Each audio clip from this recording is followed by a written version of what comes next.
Testamentos das Filhas de Gileade é baseada no romance de Margaret Atwood.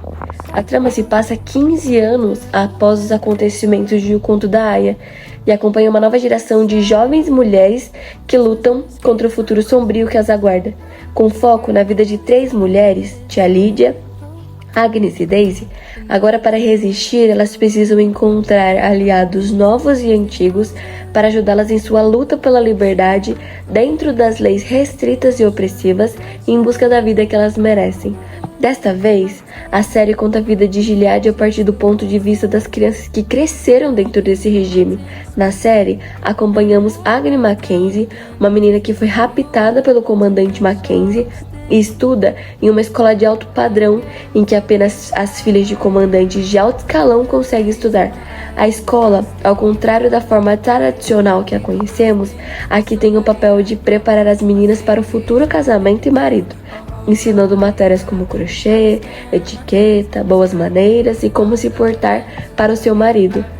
No universo da história, os Estados Unidos sofreu um golpe que impôs o regime teocrático, impulsionado por crises climáticas e de natalidade, em que ideias extremistas começaram a ressurgir de forma intensa devido a esses conflitos.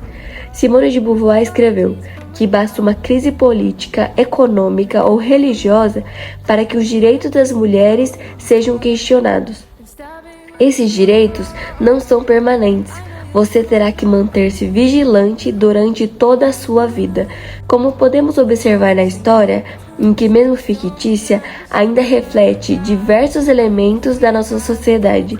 A frase se mostra verídica e atual, pois bastou uma crise econômica, política e religiosa para os direitos de todas as mulheres serem renunciados.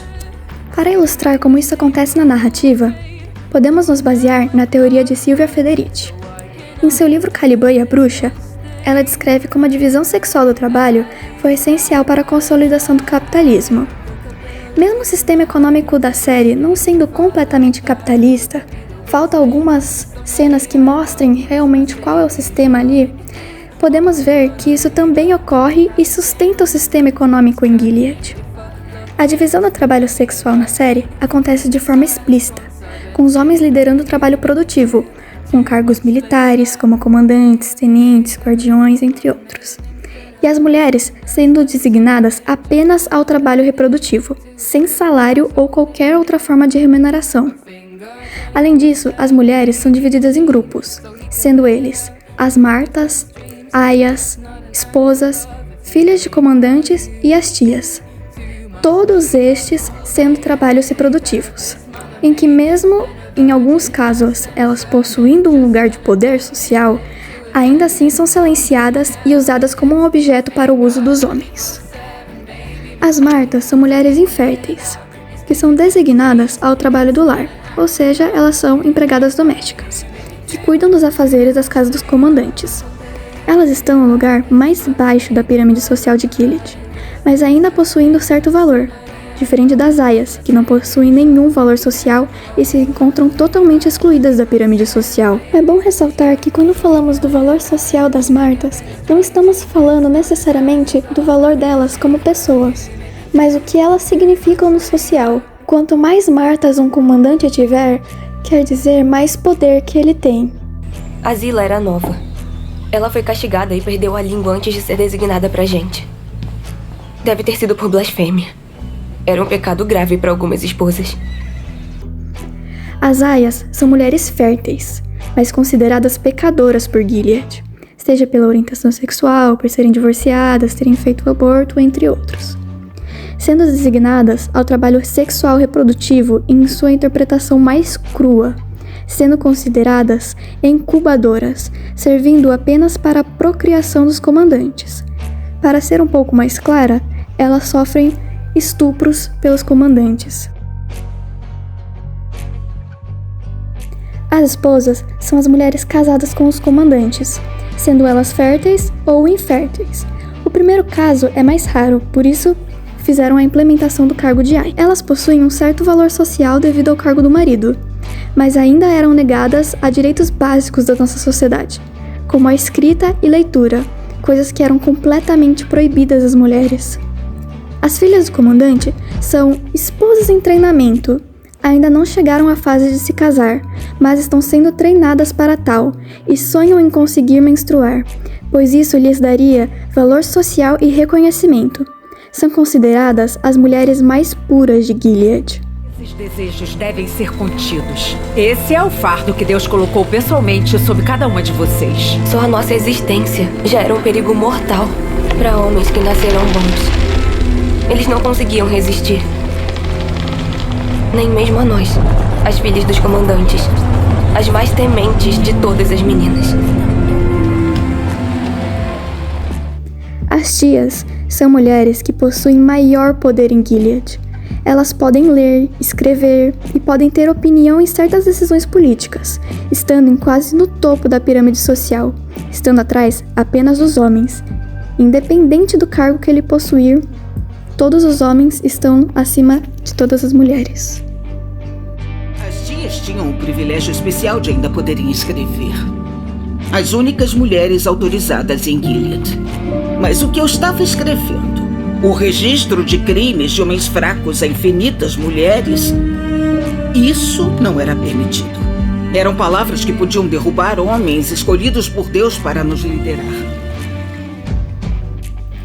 Tendo em vista essas características do sistema opressor de Gilead, fica claro como esse sistema só conseguiu se sustentar pelo trabalho invisível das mulheres, que cuidam de todas as partes dos trabalhos, menos o produtivo e militar, parte pequena que fica designada aos homens.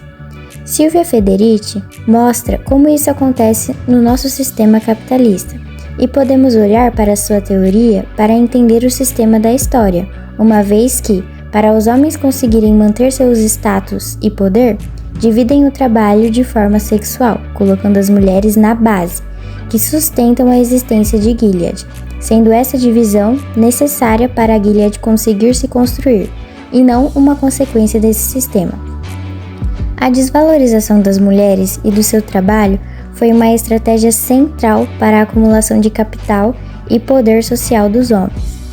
Não foi uma coincidência, mas um projeto político extremista, que precisou de muito planejamento, apoio popular e apoio bélico, para garantir a subordinação da população. No contexto de Os Testamentos, acompanhamos meninas que, mesmo nascidas antes da implementação do governo de Gilead, ainda eram muito pequenas para se lembrarem do sistema como era antes. Dessa forma, foram raptadas de suas famílias e sequestradas para viverem sob os cuidados de comandantes, para que assim conseguissem garantir a implementação da ideologia misógina e a internalização desses ideais nas garotas. Levi Strauss diz: cada homem sente a maneira que lhe é permitido ou prescrito conduzir. Ou seja, as meninas, ao serem ensinadas e sofrerem uma lavagem cerebral, começam a entender e agir no mundo da forma que foram ensinadas. Elas sentem o mundo da forma que as foram prescrito a conduzir, sendo cegadas pelo regime, vendo a sua submissão e opressão como algo natural e correto.